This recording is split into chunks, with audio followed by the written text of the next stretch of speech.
News from the High Court is that Prince Harry has succeeded in his case, along with three others, in his case against Mirror Group newspapers. Evan Harris is a former director of the Hacked Off campaign, which has been one of the driving forces behind the attempts to rein in some of the worst criminal excesses of British newspapers, and has indeed been in court this morning. And Dr. Harris joins us now. It's hard to know where to start, Evan. So it is indeed. I suppose judgment several hundred pages. Yes. So are you telling me you haven't read it yet? I haven't read it, but I've read Ridiculous. a digest, and I've heard the judge digesting. Well, it. let me start with a simplistic question. How big? My bingo card. How big a deal is this?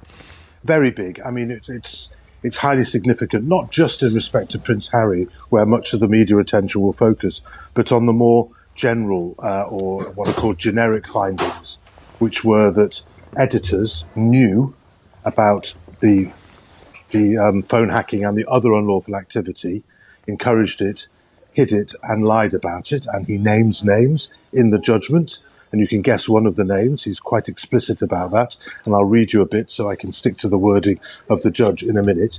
He also found that the board knew, or at least the chief executive, Sly Bailey, and the head of legal and the company secretary, Paul Vickers, knew about this in the latter case from 2003 and in the former case from 2006, and didn't do anything about it, didn't stop it, and therefore gave evidence to the Leveson inquiry that was not true. I mean, I'm putting it politely. Yes. And in addition, Prince Harry was awarded aggravated damages for the fact that this could have been stopped and they were concealing it.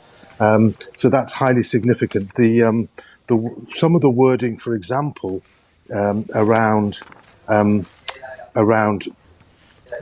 Piers Morgan is this. The judge said, I found Mr. Scobie, that's Omid Scobie, who, separate from writing his book, was a witness who said that he saw and heard Piers Morgan talk about phone hacking on the 3am desk when he was doing work experience there. Says, I found Mr. Scobie to be a straightforward and reliable witness and accept what he said about Mr. Morgan's involvement in the Kylie Minogue/Gooding story.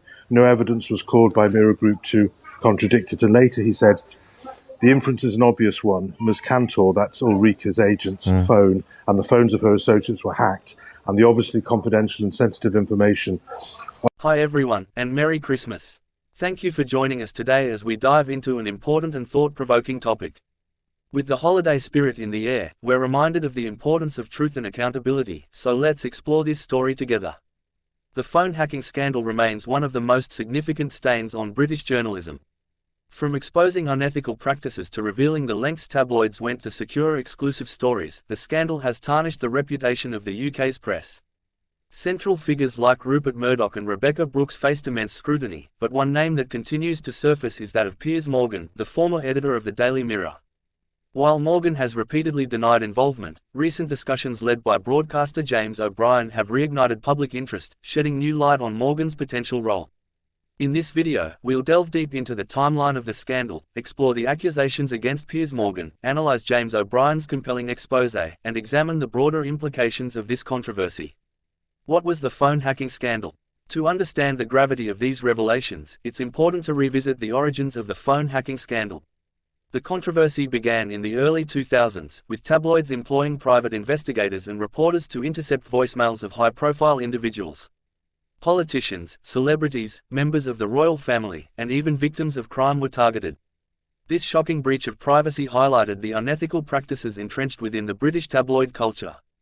The scandal's most infamous example involved the News of the World, which hacked the voicemail of Millie Dowler, a murdered schoolgirl.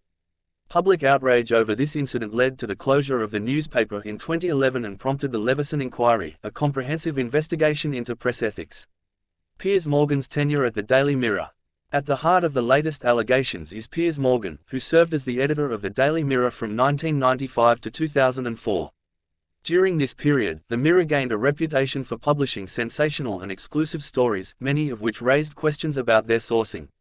Although the News of the World bore the brunt of public outrage, the Mirror and other tabloids were also implicated. Allegations of phone hacking within Morgan's newsroom have persisted for years. Despite his public denials, former colleagues and whistleblowers have pointed to a culture where unethical practices were not only tolerated but encouraged.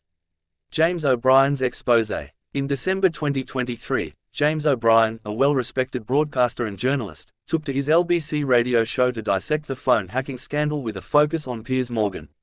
O'Brien's analysis was fueled by recent court rulings and testimonies that cast doubt on Morgan's claims of innocence. O'Brien highlighted key findings from a High Court ruling that deemed it inconceivable that Morgan was unaware of phone hacking within his newsroom. O'Brien's meticulous approach included referencing previous interviews, Morgan's own writings, and corroborating statements from former Daily Mirror journalists. One of the most damning pieces of evidence cited by O'Brien was a segment from Morgan's own autobiography, in which he described the ease of accessing voicemails, a detail that aligns disturbingly with known hacking methods.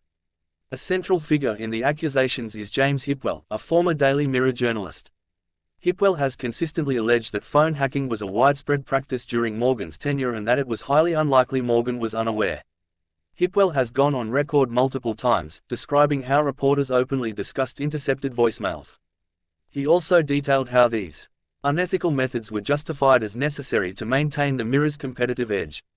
Another former employee testified that Morgan would often question reporters about their sources, demonstrating a level of involvement that contradicts his public denials. In court proceedings, additional evidence came to light. Emails and internal memos hinted at a systemic culture of hacking, suggesting it was not merely the work of rogue journalists but a practice known and accepted at higher levels of the editorial hierarchy. Piers Morgan has steadfastly denied all allegations, maintaining that he never authorized or had knowledge of phone hacking at the Daily Mirror. In interviews, Morgan has repeatedly claimed that his detractors have no concrete proof linking him to the illegal activities. Morgan often points to his record of journalistic success, arguing that the Daily Mirror's exclusives were the result of hard work and ingenuity, not unethical practices. However, critics argue that his denials have become increasingly implausible given the mounting evidence. James O'Brien's exposé resonated with audiences because of his thorough and measured approach. Unlike tabloid sensationalism, O'Brien relied on verified court documents, eyewitness testimonies, and factual analysis. He highlighted how the culture of impunity within tabloids was not limited to the news of the world. By focusing on Morgan, O'Brien demonstrated that accountability should extend to all media figures who profited from unethical practices. O'Brien also used his platform to challenge the broader media industry, questioning whether figures like Morgan have been shielded by their influence and connections. The public response to James O'Brien's revelations has been mixed. While many applauded his courage in tackling a powerful media figure, others criticized what they perceived as a personal vendetta against Morgan. Social media became a battleground, with hashtags like #PiersMorganHacking trending on Twitter. Some defended Morgan, arguing that the accusations lacked definitive proof, while others called for his resignation from all public platforms. The phone hacking scandal exposed the dark underbelly of tabloid journalism, leading to significant reforms. However, O'Brien's exposé suggests that some individuals may have escaped accountability. The revelations serve as a reminder of the need for vigilance and transparency in journalism. They also underscore the importance of ethical practices in maintaining public trust. For the victims of phone hacking, O'Brien's work represents a step toward justice, rekindling hopes that those responsible will face consequences. James O'Brien's meticulous investigation has reignited the debate over Piers Morgan's role in the phone hacking scandal. While Morgan continues to deny involvement, the evidence presented by O'Brien and others paints a damning picture. This controversy serves as a cautionary tale about the dangers of unchecked power in the media. As the story unfolds, it is up to the public to demand accountability and support journalism that prioritizes ethics over sensationalism. Thank you for watching and taking the time to explore this important topic with us. As we continue to uncover the truth and hold those in power accountable, your support means everything. If you found this video insightful, don't forget to like, share, and subscribe for more in-depth discussions. Wishing you and your loved ones a joyful holiday season, Merry Christmas and see you in the next video.